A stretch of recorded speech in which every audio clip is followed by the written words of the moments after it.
नमस्कार दर्शकों, मैं हूं नाविका कुमार। अयोध्या में सुप्रीम कोर्ट के आदेश से राम मंदिर बन रहा है, लेकिन क्या अब अयोध्या के बाद काशी का मामला गरमा जाएगा?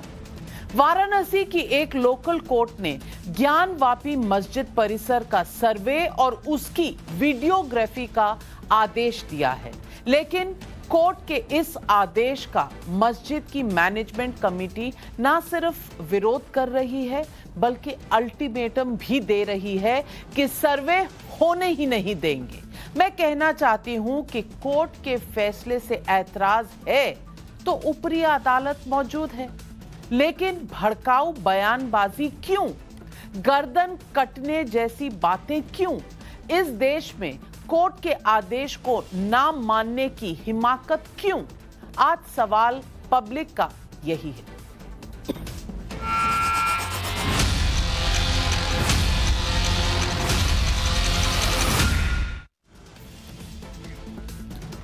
ज्ञानवापी विवाद को लेकर इस वक्त वाराणसी की कोर्ट ने एक एडवोकेट कमिश्नर अपॉइंट किया है। कोर्ट ने एडवोकेट कमिश्नर को ज्ञानव्यापी कैंपस के सर्वे का आदेश भी दिया है। 6 और 7 मई को एडवोकेट कमिश्नर सर्वे और वीडियोग्राफी करेंगे, ऐसा कोर्ट का आदेश है। एडवोकेट कमिश्नर को 10 मई तक कोर्ट को अपनी रिपोर्ट सौंपनी है। वाराणसी की कोर्ट ने कहा है वाराणसी की कोर्ट ने कहा है कि एडवोकेट कमिश्नर पुलिस की मदद ले सकते हैं, लेकिन कोर्ट के आदेश के खिलाफ ज्ञानवापी मस्जिद की मैनेजमेंट कमेटी ने तलवारें निकाल ली हैं। ठीक सुना आपने, कोर्ट के आदेश के खिलाफ तलवारें निकल चुकी हैं इस वक्त। मैनेजमेंट कमेटी के जॉइंट सेक्रेटरी SM यासीन का यह बयान आपको जरूर सुनना चाहिए। कितनी तर्कसंगत लगती हैं, क्योंकि कोर्ट ने अगर ऑर्डर किया सारी चीजों को ऐसा है, वही तो मैं कह रहा हूँ। कोर्ट अगर ये ऑर्डर कर दे जाके यासीन साहब की गर्दन काट ले आइए, तो हम बढ़ जाए चुपचाप। आइए भैया, गर्दन काट लीजिए मेरी। नहीं सर, वो तो वो अलग नहीं, माफ कीजिएगा, एक ही चीज है। जब एक कानून बना हुआ है, इस दायरे के अंदर सिर्फ मुसलमान आ सकते हैं या सुरक्षा कर्मी आ सकते हैं, और कोई नहीं आ सकता। तो क्या वो कानून छोड़ दिया जाए, बिल्कुल बंद कर दिया? इसका मतलब फिर तो छोड़ दीजिए, सब खुलेआम आते जाते रहे लोग। हम तो ये कह रहे हैं, हम कानून के दायरे में रहते हुए अंदर नहीं आने देंगे, बस। नहीं तो इसका क्या सोल्यूशन, फिर आपके हिसाब से क्या सोल्यूशन निकलेगा? सोल्यूशन कोई नहीं। श्रृंगार गौरी का जहाँ का केस है, श्रृंगार गौरी पे जाएं, श्रृंगार गौरी का देखें, श्रृंगार गौरी से करें, कोई मतलब नहीं है उससे। नहीं तो अगर जाएगी, टीम जाएगी, वीडियोग्राफी करेगी, फोटोग्राफी करेगी, ऐसा है, प्रशासन मंजूरी देती है तो वीडियोग्राफी करें, हमें कोई मतलब नहीं, लेकिन मस्जिद के अंदर नहीं, बैरिकेडिंग के अंदर नहीं, मस्जिद के अंदर नहीं। ज्ञानवापी मामला वाराणसी कोर्ट में 1991 में ही पहुंचा था। बीते 3 दशकों से मामला कोर्ट में लटका हुआ है। वैसे तो 1991 के प्लेसेस ऑफ वर्शिप एक्ट के मुताबिक ज्ञानवापी परिसर का स्टेटस क्वो बदल ही नहीं सकता, ऐसा उस लॉ के हिसाब से नरसिम्हा राव की सरकार में फैसला लिया गया था। लेकिन यह पहली बार है कि किसी कोर्ट ने ज्ञानवापी विवाद में सर्वे और वीडियोग्राफी का आदेश दिया है। अयोध्या मामले में भी 1 अप्रैल 1950 को कोर्ट कमिश्नर अपॉइंट हुए थे और अयोध्या में बाबरी परिसर का मैप तैयार किया गया था।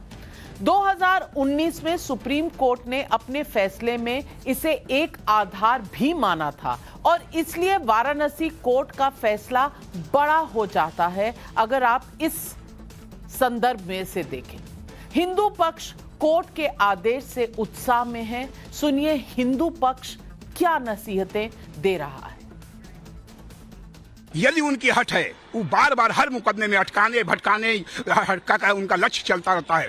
उनको एक बार अगर वास्तव में मुसल्लम ईमान है तो माननीय न्यायालय का फैसला का आदर करना चाहिए और आदर करना ही चाहिए। ज्ञानवापी का मामला ऐसे समय में तूल पकड़ रहा है जब देश में हिजाब, लाउडस्पीकर और यूनिफॉर्म सिविल कोड पर बहस छिड़ चुकी है। उत्तराखंड में यूनिफॉर्म सिविल कोड बनाने के लिए कानून का ड्राफ्ट तैयार करने को मंजूरी मिल चुकी है। एक एक कर बीजेपी शासित राज्यों के मुख्यमंत्री इसके पक्ष में माहौल भी बना रहे हैं। सुनिए असम के चीफ मिनिस्टर हेमंत बिस्व शर्मा का ये बयान। यूसीसी में तो जितना मुसलमान लोगों को मिला, सब लोग चाहते यूसीसी हो। कोई मुसलमान लड़की नहीं चाहते कि मेरा हस्बैंड मेरा तीन छोटे वाइफ लेके आए, कोई नहीं चाहते। ये तो हमको पूछने का बात नहीं है, आप हर मुसलमान लेडीज को पूछिए, कोई नहीं चाहते कि मेरा हस्बैंड तीन शादी करे, कौन चाहेगा। तो ये यूसीसी मेरा समस्या नहीं है, ये मुसलमान माँ और महिलाओं का समस्या है। अगर समाज में मुसलमान महिला और माँ को कोई दिन जस्टिस मिलना होगा तो ये ट्रिपल तलाक कानून का बात यूसीसी भी होना ही पड़ेगा। तो अब सवाल पब्लिक का क्या उठता है? सवाल नंबर 1, ज्ञानवापी के सर्वे पर कोर्ट का आदेश क्यों नहीं मानेंगे? यह सवाल है पब्लिक का। सवाल नंबर 2, अयोध्या का मामला सुलझा, काशी के मामले में क्या होगा? सवाल नंबर 3, क्या यूनिफॉर्म सिविल कोड का टाइम आ चुका है? यही है आज पब्लिक के सवाल, और आज इन सवालों के जवाब देने के लिए हमारे साथ जुड़ रहे हैं बीजेपी के प्रवक्ता शहजाद पूनावाला जी, मेरे साथ इस वक्त स्टूडियो में हैं। वारिस पठान नेता हैं AIMIM के, शुभ्रांश रॉय नेता हैं कांग्रेस पार्टी के, रिजवान अहमद राजनीतिक विश्लेषक हैं, पीर मौलाना अली कादरी मुस्लिम धर्मगुरु हैं। सबसे पहले तो मैं पूछना चाहूंगी वारिस पठान साहब से। वारिस पठान साहब, अब वीडियोग्राफी का जो मामला कोर्ट के आदेश से आया है, इसमें किसी को क्या आपत्ति हो सकती है? कोर्ट ने कहा है। यहां तो बात इस तरह हो रही है कि अगर आप अंदर आएंगे, कमिश्नर कोई कोर्ट की मस्जिद की वीडियोग्राफी करेगा तो हम तलवार निकाल लेंगे, हम गला काट लेंगे। कोई कोर्ट गला काटने का आदेश देगा तो क्या हम गला काट लें? वारिस पठान जी, आपने तो हमेशा कहा है और इस बात को माना है कि ये देश संविधान से चलेगा। संविधान के तहत अगर कोर्ट कुछ कहती है, और इस बात को लोअर कोर्ट ने कहा और हाई कोर्ट ने भी उसको मंजूरी दी है कि ये वीडियोग्राफी होनी चाहिए, तो इसमें क्या ऑब्जेक्शन हो सकती है मैनेजमेंट कमेटी की ज्ञानव्यापी मस्जिद की? देखिए नविका जी, आपने सही कहा कि मैंने हमेशा से संविधान की बात की है। आज भी मैं कहूंगा कि मैं डेमोक्रेटिक कंट्री में रहता हूं, संविधान को मानता हूं, रूल ऑफ लॉ, कायदा कानून का पूरी तरह से पालन करता हूं। जो भी कोर्ट का होगा देखेगा, मगर संविधान को यह मान कौन रहा है?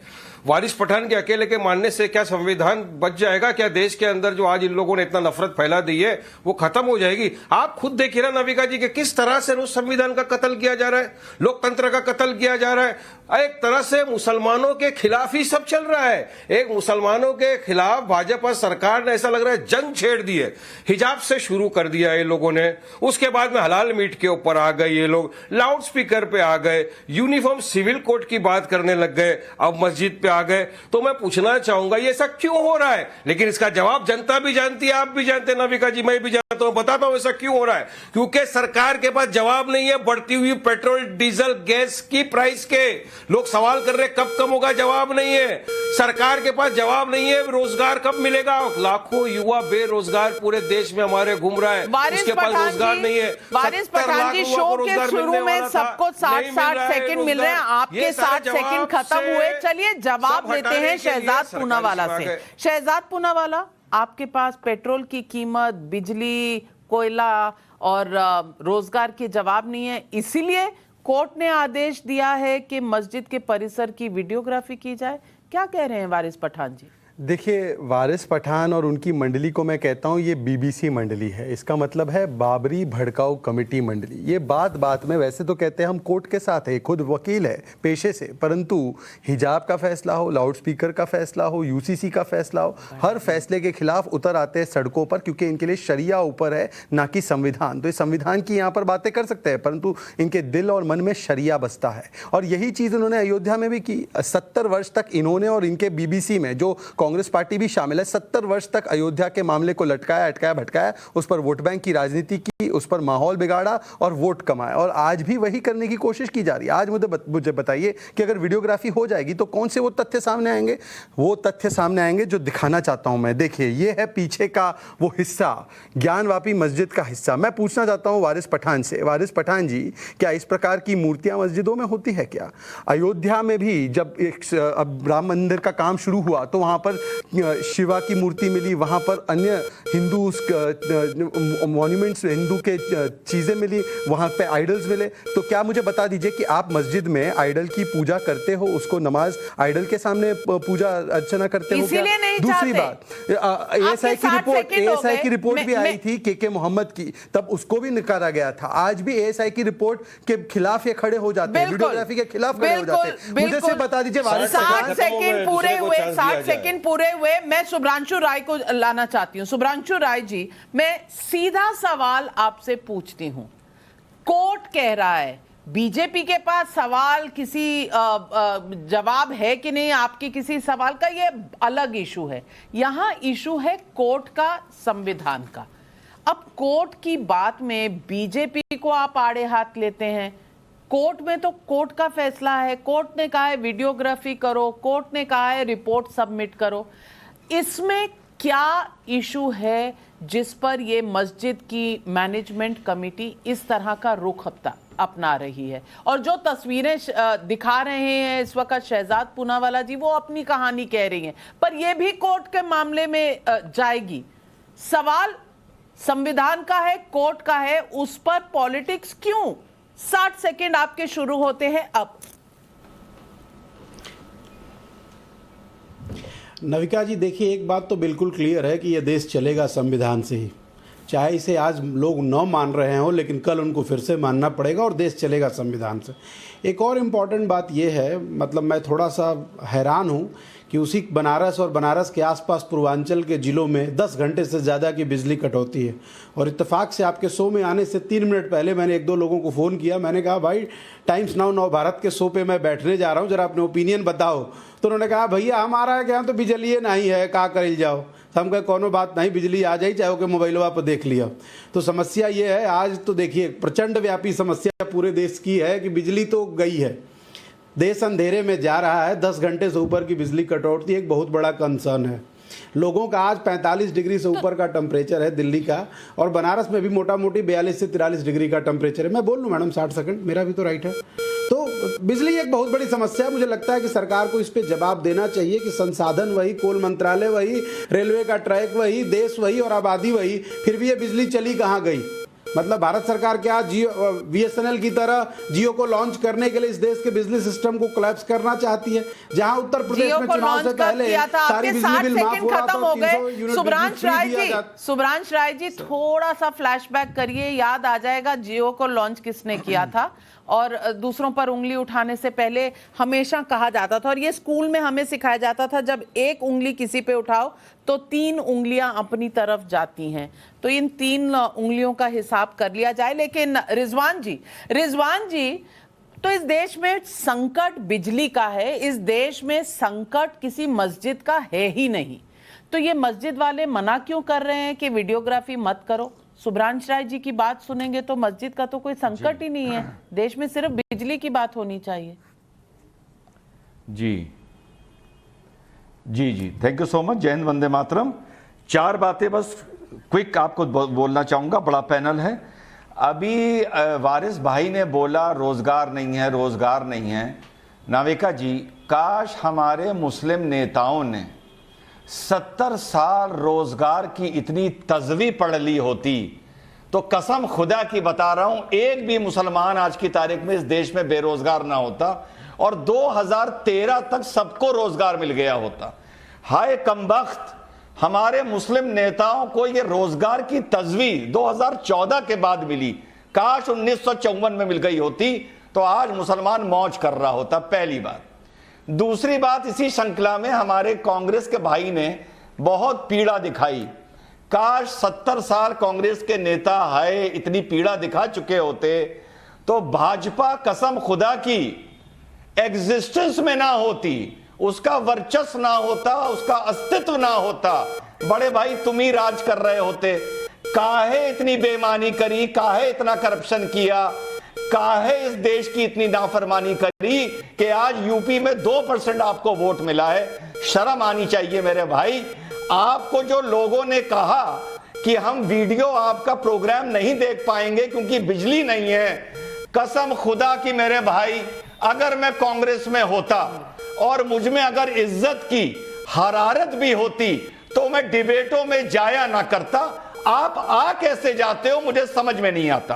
रिजवान जी, आपके 60 सेकंड खत्म हुए, आपके 60 सेकंड खत्म हुए। दलीलें आपकी मैं जानती हूँ बाकी हैं, बाकी की दलीलें बाद में आएंगी। पीर मौलाना अली कादरी साहब, सवाल यह है कि मक्का मदीना में वीडियोग्राफी होती है लेकिन ज्ञान व्यापी में नहीं होगी, कोर्ट के ऑर्डर के बावजूद नहीं होगी, ऐसा क्यों भाई? देखिए मैडम, ये ज्ञान व्यापी मस्जिद का जो मसला है और जो कोर्ट का ऑर्डर है, ये सुप्रीम कोर्ट के ऑर्डर का उल्लंघन है, क्योंकि सुप्रीम कोर्ट ने 1991 में जो आदेश दिया है तो उसके ऊपर हम सबको जो है पाबंदी रखना चाहिए। रहा सवाल अभी शहजाद नागपुरी जो कह रहे थे, तो उनको तो मुझे कुछ जवाब देना इसलिए नहीं है क्योंकि वो नागपुर की स्थिति पढ़ते हैं आके यहाँ पर और उनका काम ये है। रहा हमारे देश में ना विकास की तरफ हम जा रहे हैं, ना तो एकता की तरफ, ना अखंडता की तरफ। हर दिन हमारे पास एक नया मुद्दा उठाया जाता है और जो हमारी देश की परेशानियां हैं, जो हमारी आर्थिक स्थिति हो गई है, उसको छुपाने के लिए, अपनी नाकामी को छुपाने के लिए ये सारे मुद्दे हर रोज उठाए जाते हैं। कमाल है, पहले ऐसे शख्स हैं जिन्होंने अपने 14 सेकंड भी आपको दे दिए। मैं एक चीज मानता हूं, मैं मानता हूं कि ये रोजगार और पावर का मामला है। ये रोजगार और पावर जब से छीन लिया है ना कांग्रेस से जनता ने, तब से ये रोजगार और पावर पे ही अटके पड़े हैं। चार चुनाव में क्या हुआ इनके साथ, ये सेम मुद्दे ले जाते थे, तो अभी तक वो समझ नहीं पाए है कि कौन रोजगार और बिजली दे रहा है और कौन रोजगार और पावर के बिना जनता ने उनको रखा है। मैं इनसे आज एक ही चीज पूछना चाहता हूं, आज आईएनसी का मतलब इंडियन नेशनल कांग्रेस नहीं है ना का। आज जिस प्रकार से औरंगजेब के इस फैसले का पालन कर रही है कांग्रेस पार्टी, जिसमें कहा गया है कि इस मंदिर को तोड़कर मस्जिद बनाई जाए, तो मैं कहूंगा आज INC does not mean Indian National Congress, it means Islamo नमाजी कांग्रेस। आज खुलकर यहां पर शुभ्रांश राय कह रहे हैं कि मैं तो औरंगजेब का बचाव करूंगा, औरंगजेब ने जो कार्य किया है मंदिर पर, मैं उसका पूरा बचाव करूंगा। ये वोट बैंक की राजनीति आ चुकी है। राम मंदिर को पहले लटकाया, अटकाया, भटकाया 70 वर्ष तक, वहां पर भी यही कहा था चुनाव आ रहे हैं, राम मंदिर को टाल दो, राम मंदिर को टाल दो, और करेंगे ही। जो रोम संस्कृति से है वो कहां राम की भावना समझ पाएंगे, राम जी का तो अस्तित्व नकारने वाले लोग हैं। और आज औरंगजेब के आदेश का पालन होना चाहिए, इसलिए इस्लामो नमाजी कांग्रेस आकर कह रही है कि इस मामले में कोई वीडियोग्राफी ना हो, कोई ऐसा ही ना हो। पर मेरा सवाल फिर से वारिस पठान से है। वारिस पठान जी, ये देखिए, ये औरंगजेब का फतवा भी है कि मंदिर तोड़ना है, मस्जिद बनानी है, और ये देखिए पीछे ये सारे हिंदू स्ट्रक्चर्स है, देवी देवताओं का, शिवलिंग का। आप मुझे बता दीजिए कि आप क्या नमाज में, मस्जिद में शिवलिंग की आराधना करते हैं क्या? ये कोई नई नमाज आपने शुरू की है? आप बता दीजिए, अगर होगा तो हम मान लेते हैं, परंतु इसीलिए इस वीडियोग्राफी का विरोध किया जा रहा है। और अगर आपके लिए बुनियादी मुद्दे इतने सारे हैं ना, तो फिर याकूब मेमन के लिए क्यों पत्र लिख रहे थे? सुप्रीम कोर्ट ने याकूब मेमन को फांसी की सजा दी थी, पर कौन आया था उसके बचाव में? असदुद्दीन ओवैसी। कौन आया था बचाव में? इंडियन मुजाहिदीन के वारिस पठान जी, असदुद्दीन ओवैसी। वारिस पठान जी जवाब दीजिए। देखिए, शहजाद पूनावाला साहब ने अभी 3 मिनट तक बात की, लेकिन एक भी सवाल का उसने जवाब दिया कि भाई पेट्रोल डीजल गैस का भाव कब कम होगा, नहीं होगा। मोदी के पास कोयला नहीं है, राज्य को कोयला नहीं भेज सकते, राज्य को अंधेरों में ढकेल दिया। डिबेट का टॉपिक है जो ज्ञान व्यापी मस्जिद में कोर्ट का ऑर्डर का उल्लंघन हो रहा है, उसका विरोध हो रहा है। आपको तो मैंने इसी डिबेट के लिए बुलाया था, लेकिन आपको डीजल बड़ा याद आ रहा है। मुझे यूनिफॉर्म सिविल कोड की डिबेट के लिए बुलाया था। तेलंगाना में बहुत बड़ा भाव चढ़ा है वहां पर कितना टैक्स बढ़ा है आपकी सरकार है वहां पे साथ में। यूनिफॉर्म सिविल कोड के डिबेट के लिए बुलाया था। हाँ, तो फिर इसीलिए तो बोल रहे हैं कि क्या अब यूनिफॉर्म सिविल कोड का समय आ गया है? यूनिफॉर्म सिविल कोड पर ही बोल दीजिए, डीजल तो यूनिफॉर्म सिविल कोड में नहीं आता ना। वारिस पठान भाई मुझे बता दीजिए, अगर कोर्ट का ऑर्डर नहीं मानना तो फिर यूनिफॉर्म सिविल कोड बुरा मान गए। नहीं, मैं क्यों बुरा मानूंगी? मैं समझ सकता हूं इनकी प्रिपरेशन कुछ और थी। वारिस पठान जी जवाब दे रहे हैं, वारिस पठान जी, यूनिफॉर्म सिविल कोड का समय आ गया कि नहीं? सुनिए, जरा सा मैंने सत्य का आईना दिखा दिया तो आप बुरा मान गए नाविका जी। यूनिफॉर्म सिविल कोड लाने की जरूरत क्या है? लॉ कमीशन का भी रिकमेंडेशन है कि लाने की जरूरत नहीं है, फिर क्यों ला रहे हैं आप? अरे मैं तो आपको बोलना चाह रहा था कि भाजपा का तीसरा कांड तो सुनिए, जो देश भर में नफरत फैला दिया इन लोगों ने। अब तो एक इन्होंने अपना पिट्ठू भी चला दिया रिमोट कंट्रोल के जरिए, जो महाराष्ट्र में आके कल बड़ा भड़काऊ भाषण देके गया। अगर इस तरह की बात वारिस पठान बोल दिया होता तो नाविका जी आज आपके डिबेट पे ये होता कि वारिस पठान को देश से निकालो, ये देशद्रोही है, इसको पाकिस्तान भेजो। लेकिन कल ओपन पब्लिक में बीजेपी के चलाए हुए महाराष्ट्र में तो आपके दोस्तों की सरकार है। पहले ही लोग सेडिशन में अरेस्टेड है, जेल में है, डाल देते। किसने रोका था? वहां तो मोदी सरकार नहीं है। अब जो करना पड़ेगा, एक ही बात बोल दिया उसने, अब जो होगा देखा जाएगा। एक थ्रेट, एक अल्टीमेटम दे दिया और बीजेपी खामोश है। क्यों खामोश है? चलिए बताइए, हमने भी कवर कस ली है, अरे सेंटर में तो आप है ना, आपने भी यही बयान दिया है। अब सुन लीजिए, एक सेकंड वारिस पठान जी, एक सेकंड वारिस पठान जी, अल्टीमेटम दिया है। अल्टीमेटम देखिए, संविधान का अल्टीमेटम रहता ही है। नहीं तो अल्टीमेटम तो यहाँ मस्जिद में भी दिया गया है। मस्जिद में भी अल्टीमेटम दिया गया है कि अंदर मत घुसना, तलवार गले कटेंगे तो हम क्या मान लेंगे? सरकार को अल्टीमेटम 10 सेकंड चाहता हूं, केवल 10 सेकंड चाहता हूं। उन्हें सरकार तो आपके मित्रों की है, तो उनको बोलिए कार्रवाई करे अगर अल्टीमेटम दिया है तो। अब सुन लीजिए ना, अब एक बार अरे सुन लीजिए वारिस पठान 10 सेकंड सुन लीजिए, वारिस पठान 10 सेकंड सुन लीजिए, वारिस पठान बात का जवाब दो।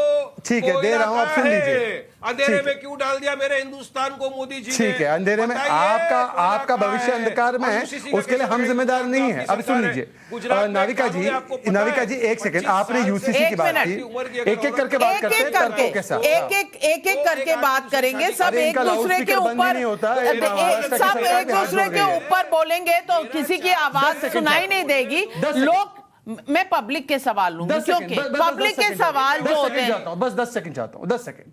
देखिए, ये वही है ओवैसी साहब जो जय भीम जय मीम जय भीम जय मीम करते हैं। अंबेडकर जी ने वकालत की है यूसीसी की, अंबेडकर जी के संविधान में आर्टिकल 44 में है यूसीसी। सुप्रीम कोर्ट ने वकालत और पैरवी की है, यूसीसी डेड लेटर बन चुका है, उसको जल्द से जल्द लाओ। और आपके मित्र कांग्रेस, जिनके साथ 2004 से 14 तक आपका निकाह फरमा रहा था, उन्होंने तो 62 में गोवा में लाने का काम किया था। अब बताओ यूसीसी सही है या सांप्रदायिक है? बाबा साहब अंबेडकर का यूसीसी सही है या सांप्रदायिक? महिला को बेटा नहीं होता तो आदमी शादी कर सकता है।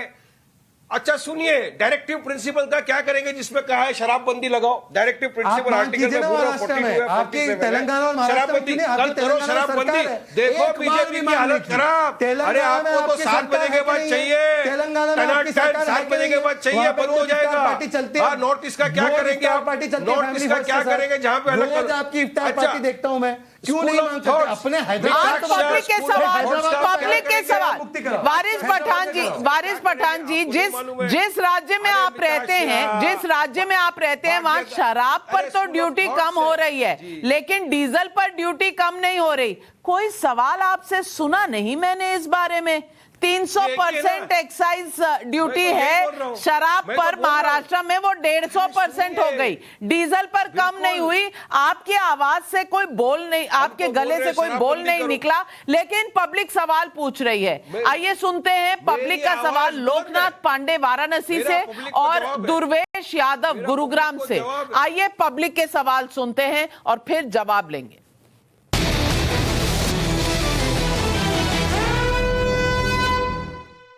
सवाल यह है कि अदालत ने आदेश दिया है कि ज्ञानवापी का सर्वे हो, यह निचली अदालत ने दिया है। तो अब यदि किसी को आपत्ति है तो उस पे ऊपर के कोर्ट में जाए, लेकिन अनर्गल बयानबाजी क्यों, आखिर क्यों? मेरा सवाल ये है कि अयोध्या का मामला अब सेटल हो चुका है, काशी कॉरिडोर भी अब बन चुका है, बट फिर भी क्यों इस ज्ञानवापी के मामले को गरमाया जा रहा है? चलिए, दो सवाल हैं। पहला सवाल, शुभ्रांश राय जी, आपसे सवाल का जवाब मांगूंगी। कोर्ट का मामला है, कोर्ट से ऑर्डर है, कोर्ट में जाकर इसका विरोध करिए, हायर कोर्ट चले जाइए। ये इस तरह की बयानबाजी, क्या ये उचित है?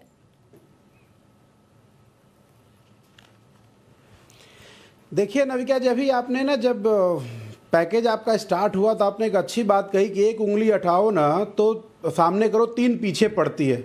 मुझे लगा कि मुझे पहले मैं आपको एक आपकी उंगली का जवाब दूं। मेरे हाथ में ना ये टाइम्स ऑफ इंडिया का अखबार है, ठीक है?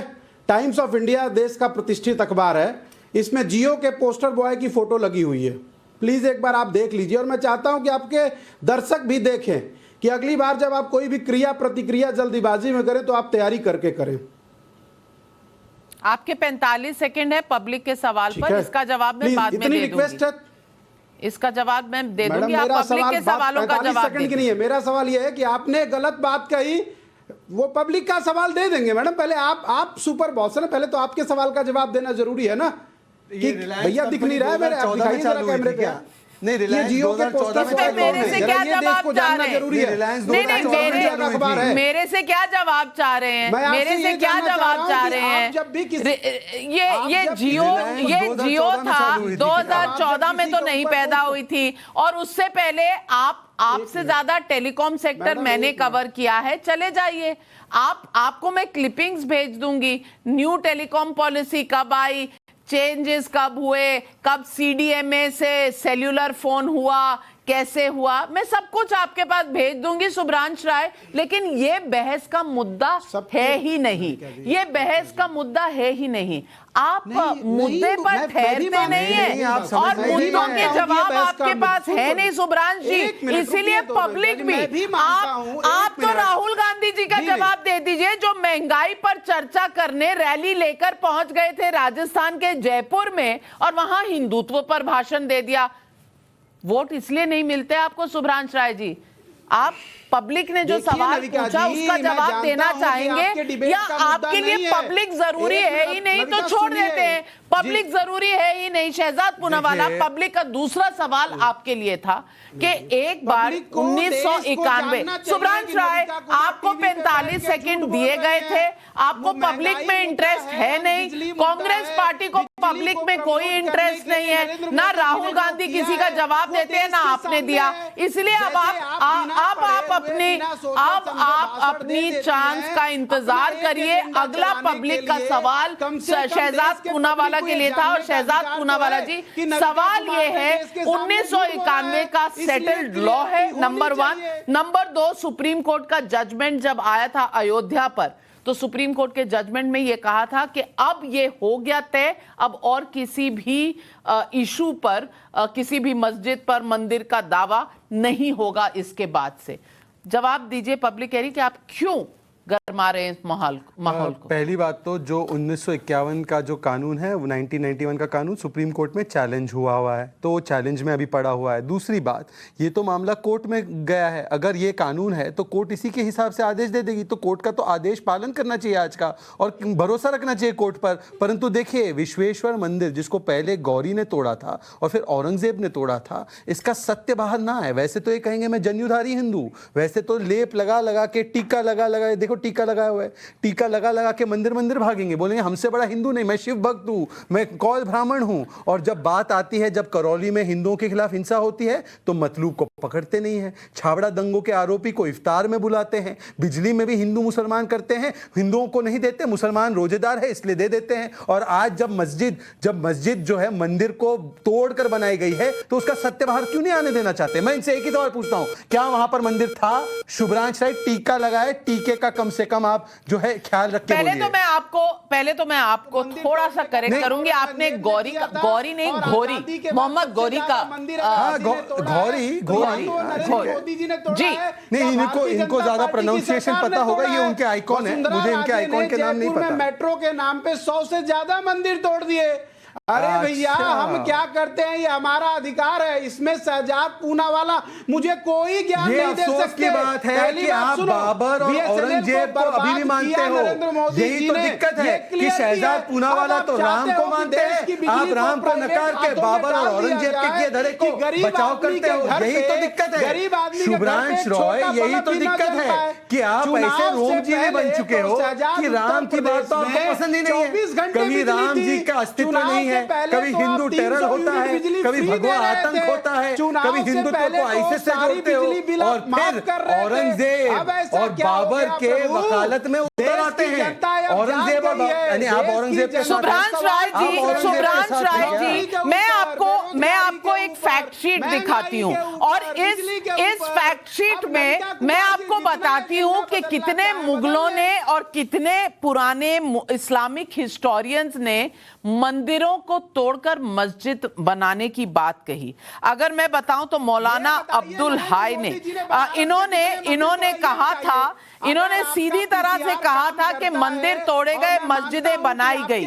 नेम ऑफ हिस्टोरियन अहमद बिन याया बिन जाबीर, और इन्होंने सीधा कहा कि जितने भी मंदिर थे, प्रीस्ट टेंपल के प्रीस्ट को मार दिया गया। Muhammad marked the place for Musalmans to dwell in, built a mosque and left 4000 Musalmans to garrison the place. ये बताया उन्होंने, और ये तमाम हिस्टोरियंस जो हैं जिन्होंने तारीख की ताबरी कही, अबू जफर मोहम्मद बिन जरीर ने, और उन्होंने सीधा बताया किस तरह से मंदिरों को तोड़ा गया। तारीखुल हिंद में भी लिखा हुआ है अबू रिहान मोहम्मद बिन अहमद का कि किस तरह से मंदिरों को तोड़कर और मस्जिद खड़े किए। ये सब हिस्टोरिकल साइट्स हैं। लेकिन शुभ्रांश राय, आपसे सीधा सवाल, और ये एक दर्शक का सवाल है, बिल्कुल सीधा सटीक सवाल है, सीधा जवाब दीजिएगा। लखनऊ से अतुल मिश्र का सवाल है कि ज्ञान व्यापी मस्जिद में सर्वे होना चाहिए या नहीं, हाँ या ना? शुभ्रांश राय जी। देखिए, सिर्फ बिल्कुल मैं एकदम इस सवाल का सीधा जवाब दूंगा, लेकिन उससे पहले एक छोटा सा सवाल मैं आपके पहले सवाल का जवाब, उससे पहले और उसके बाद की कहानी बात है। सवाल का जवाब अतुल मिश्रा के सवाल का जवाब, सुनिएगा नहीं मेरी बात, सर्वे होना चाहिए कि नहीं, हाँ या ना? मैं एकदम अतुल मिश्रा जी के सवाल अब एक मिनट मैडम, मैं कोई साइंस का विद्यार्थी नहीं हूं मैडम, मैं राजनीति शास्त्र का हूं। मैंने कहा अपने दर्शकों को बताइए अपने न्यूज रूम से कि नरेंद्र मोदी जी ने बनारस में कितने मंदिर तोड़े हैं, एक बार ये बताइए लोगों को। बाकी दूसरी बात, देखिए ज्ञान व्यापी में सर्वे होना चाहिए नहीं होना चाहिए, इस पे मैं अपना राय आपको देता हूं। साफ साफ सुनिए, जो कोर्ट कहता है, जो संविधान कहता है, उसके अनुरूप वहां काम होना चाहिए। और दूसरी बड़ी बात, अभी उत्तर प्रदेश की जनता ने संपूर्ण बहुमत के साथ एक लोकप्रिय सरकार दी है, और वो सरकार न्याय, कानून व्यवस्था और संविधान के तहत चल रही है, तो वो जो कुछ भी होगा वो अपने हिसाब से योगी आदित्यनाथ बेहतर करेंगे। तो देखिए, लेकिन पहले बताइए कि बनारस में नरेंद्र मोदी जी ने कितने मंदिर तोड़े हैं? अब कोर्ट एक बार ये पीसीआर को बोलिए, अपने न्यूज रूम को बोलिए, मुझे विश्वास है कि आप 100% सही जानकारी देंगी। चलिए तो फिर वारिस पठान, नहीं एक मिनट शहजाद, वारिस पठान जी, शुभ्रांश राय का कहना है कि वहां पर सर्वे होना चाहिए क्योंकि देश संविधान से, कोर्ट से चलेगा।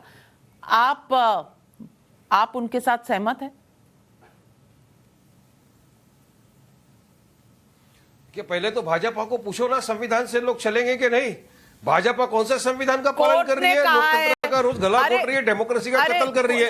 एक सवाल का जवाब अब तक शहजाद पूनावाला ने नहीं दिया। अरे कोर्ट ने तो कितनी बार कहा इनको, मगर ये मानते हैं क्या कोर्ट की बात? ये भाजपा वाले मानते हैं क्या? नविका जी, आप जरा इनको तो कौन सी बात नहीं मानी? ये टॉपिक से हटाने के लिए हर चीज लाएंगे अभी। इनको पेट्रोल डीजल, अरे कौन सी साबरीमाला का माना, क्या साबरीमाला का माना? साबरीमाला पे माना, अरे हवा में बात नहीं करता। साबरीमाला में माना क्या आपने? साबरीमाला में माना स्पेसिफिक। पहला सवाल, कौन सी बात नहीं मानी? कितनी बातें दिखाने, नहीं, आप एक बताइए, मैं जवाब लेती हूँ। आप एक बात बताइए, मैं जवाब लेती हूँ। कौन सी बात नहीं मानी है कोर्ट सबरीमाला की? के ऊपर बात कर रहा हूँ। सबरीमाला पे माना क्या? सबरीमाला पे माना। अमित शाह ने बोला कि नहीं हम नहीं मानेंगे, जो आस्था का विषय। सुप्रीम कोर्ट ने रिव्यू किया सुप्रीम कोर्ट ने कहा। अच्छा, वो रिव्यू है। Supreme court Sabarimala sort out हो गया, वो तो कोर्ट ने ही सॉर्ट आउट कर दिया। आप अगला सवाल बताइए, अगला कौन सा कोर्ट का डायरेक्शन नहीं माना? अगला कोर्ट का डायरेक्शन कौन सा नहीं माना बीजेपी ने? मिलके भी, आप दोनों मिलकर भी, मैं एक ही सवाल आप छोड़ दीजिए बीजेपी को।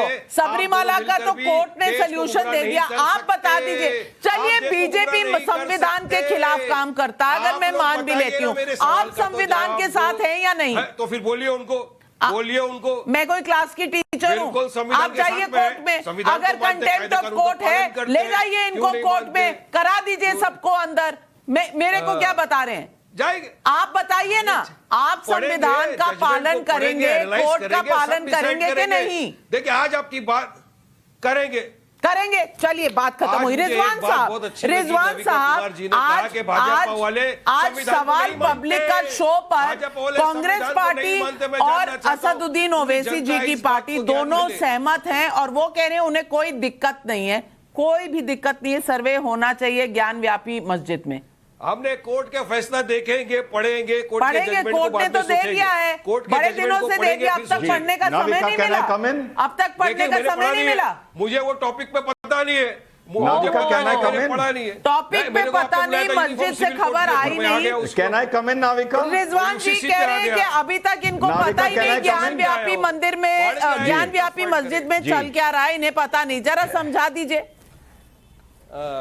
नाविका, सब पता है नाविका जी, आपके या किसी भी शो में, आपके या किसी भी शो में जब दो पॉलिटिकल कमेंटेटर या स्पोक्स पर्सन आर्ग्यू करते हैं तो हम जानबूझ के बीच में नहीं बोलते, क्योंकि उनको ज्यादा फ्रेम मिलना चाहिए। लेकिन जब भी आप हमारे पास आए, कम से कम वो 40 सेकंड हमें मिलने चाहिए। That's my right. मैं आपको 15 सेकंड एक्स्ट्रा देती हूँ, 60 सेकंड देती हूँ रिजवान जी। जी नाविका, आपकी शो में कुछ लोग अपने को वकील बोलते हैं। अरे Navika, I am also a lawyer of the lower court, बड़ा छोटा वकील हूं मैं, but I know how the law works. This is a civil matter. Civil matter में कोर्ट बिना नोटिस इशू करे कोई डिसीजन ले ही नहीं सकता। अगर कमिश्नरी इशू हुई है, इट मींस ऑपोजिट पार्टी को नोटिस पहले इशू हुए होंगे, आर्गुमेंट हुआ होगा, उसके बाद ये कमिश्नरी का ऑर्डर इशू हुआ है। फॉर गॉड सेक, ये लोग क्या बात करते हैं, मुझे शर्म आती है एज अ लॉयर।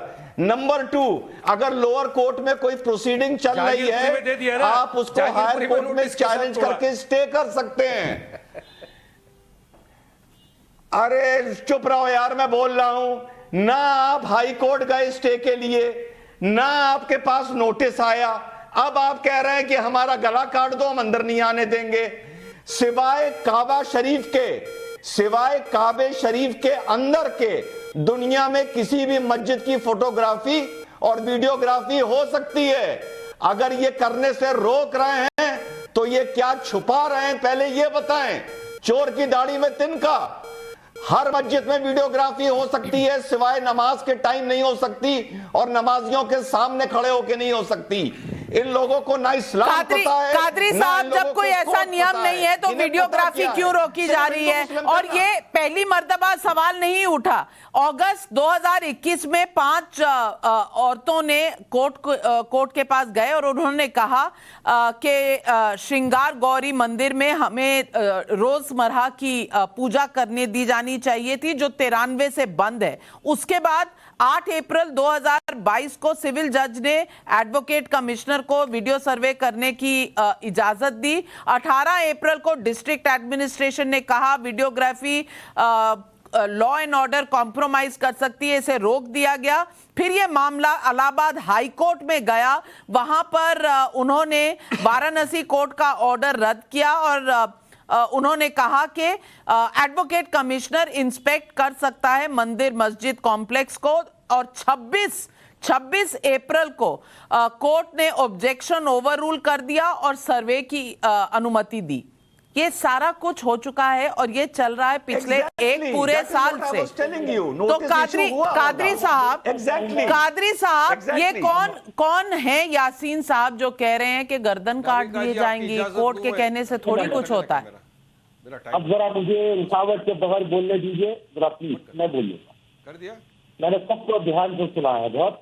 देखिए मैडम, मैंने पहली बार में आपसे कहा कि ये जो आदेश सुप्रीम कोर्ट से आया है कि सुप्रीम कोर्ट के ऑर्डर का उल्लंघन है, अब उसमें तो कोर्ट चले जाइए, तो सुप्रीम कोर्ट चले जाइए। जरूर जाएंगे, अगर इंटरप्ट मत कीजिए ना, आप सबको टाइम देती है, जब हम बोलते हैं तो आप दूसरे को टोक देती है हमें। जरा बोलने दीजिए मुझे। अभी आप जो मस्जिद के सेक्रेटरी के बयान की बात कर रहे हैं मैडम, कि जो है गला काट लेंगे, तलवारें निकल जाएगी, अरे ये तो हमारे देश में आम बात हो चुकी है। राज ठाकरे लाखों लोगों के सामने सारे प्रशासन को धमकी देते हैं, उनके ऊपर तो कोई कार्रवाई नहीं होती। अगर कोई काम होता है तो सेंट्रल टीम हमारी फौरी अलर्ट होकर उसके ऊपर केसेस बुक करती है, लेकिन जब राज ठाकरे की बात आती है तो आप महाराष्ट्र गवर्नमेंट पर ढकल देते हैं। अरे यहाँ पर क्या हिटलर क्या ही चल रही है मैडम, कि आप लोग जो कानून बनाएंगे हम सीधे मुंडी नीचे डालकर। रिजवान साहब, मैं आ रही हूँ शहजाद आपके पास इसलिए क्योंकि आप स्टेक होल्डर हैं, वो सरकार पर उंगली उठा रहे हैं तो आप स्टेक होल्डर हैं। मैं पहले रिजवान साहब से पूछूंगी। रिजवान साहब, उत्तर प्रदेश की सरकार और महाराष्ट्र की सरकार सेम है क्या? नंबर 1। नंबर 2, ये मामला सरकार का है कि कोर्ट का है? समझा दीजिए कादरी साहब को। सारे मुस्लिम धर्मगुरुओं को बुलाइए, नाविका, जो लोग उत्तर प्रदेश पे उंगली उठाते हैं वो बस एक बात याद रखें कि 7 दिन पहले अयोध्या में 7 आदमियों ने मस्जिद के सामने खड़े होकर बवाल किया, टोपी लगा के किया। योगी की पुलिस ने उन्हें पकड़ा, योगी की पुलिस ने बताया वो हिंदू थे, योगी की पुलिस ने उन पर एनएसए लगाया और योगी जी के डीजीपी ने पुलिस फोर्स को 1 लाख का इनाम दिया। अगर वो ये ना करते तुम क्या कर लेते? कादरी, शुक्र करो कि हम योगी के अंडर हैं और योगी के राज में हैं। दूसरी बात, शुभ्रांश राय जी, फिर मुझे ये बताइए कि ये जो राज ठाकरे जी पर उंगलियां उठ रही हैं, आपकी सरकार है ना महाराष्ट्र में, क्या कर रही है? ये कादरी साहब को इतनी प्रॉब्लम है राज ठाकरे जी से, तो कांग्रेस से सवाल पूछे, शहजाद से क्यों पूछते हैं सवाल? हर आदमी से प्रॉब्लम होगा। हम अमन शांति चाहते अपने देश में। कौन शहजाद से सवाल पूछ रहे हैं? ये कादरी साहब पूछ रहे हैं, आपको शायद सुनाई नहीं दिया होगा। क्यों शहजाद? देखिए, अगर वो चाहते हैं कि योगी जी आए और वहां पर भी कानून का बुलडोजर चलाए तो बता दीजिए, हम बहुत खुश होंगे। महाराष्ट्र में भी हमारा बुलडोजर जो चलना चाहिए संविधान का वो चलेगा, आपको हटना पड़ेगा वहां से, अतिक्रमण जो लगा के रखा है आपने। परंतु मेरे 2-3 सवाल है। देखिए, पहले 3 वकील थे बाबर औरंगजेब के, अब 2 हो चुके हैं। दोनों वकीलों से मेरा सवाल सिर्फ इतना है, 2 बुनियादी सवाल है। आज एक, ये बार बार मुगलों के, औरंगजेब के पक्ष में क्यों खड़े हो जाते हैं? आज मैं शुभ्रांश राय से पूछना चाहता हूँ, क्या औरंगजेब ने एक भी मंदिर नहीं तोड़ा था? औरंगजेब बहुत प्यारा बच्चा था, जैसे आप उसको हिस्ट्री की टेक्स्ट बुक में दिखाते थे। और आज अगर उसके बारे में जो सच बाहर निकल कर आ जाएगा तो आप तो बोलते हो ना, मुझसे बड़ा हिंदू कोई नहीं, हम तो ओरिजिनल हैं, ये बाकी सब तो ऐसे ही हिंदुत्व लेकर आए हैं, तो आपको तो इसके साथ होना चाहिए। दूसरी बात, आज मुद्दा केवल मंदिर मस्जिद का नहीं है।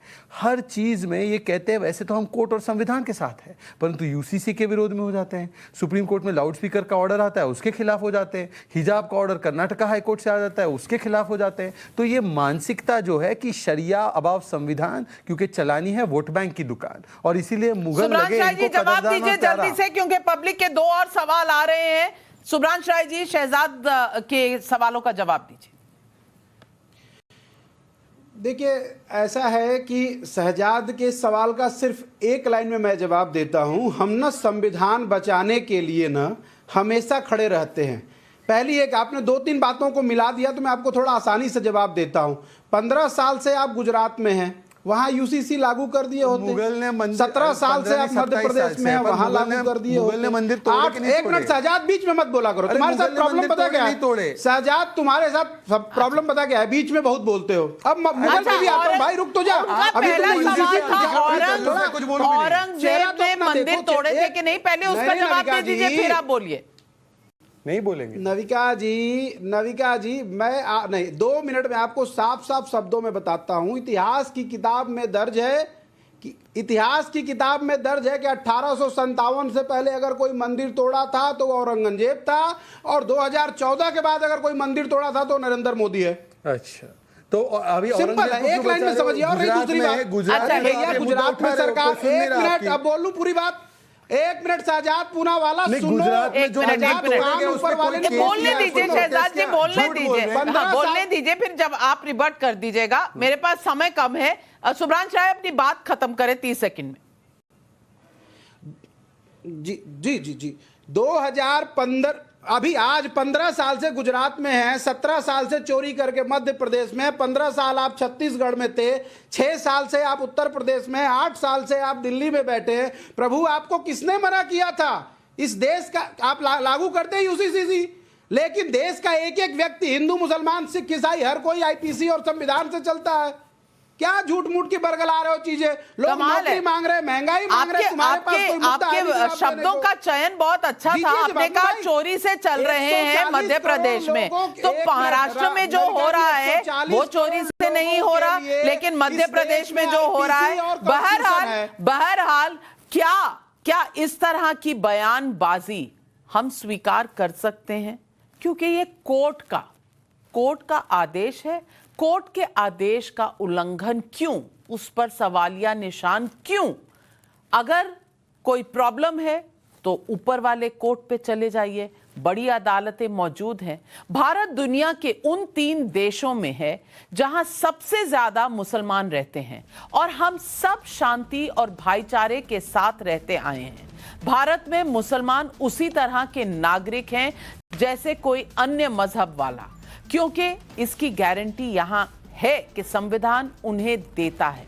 लेकिन भारत के किसी कोर्ट के फैसले को धर्म के नाम पर ना मानने की छूट किसी को भी नहीं मिल सकती।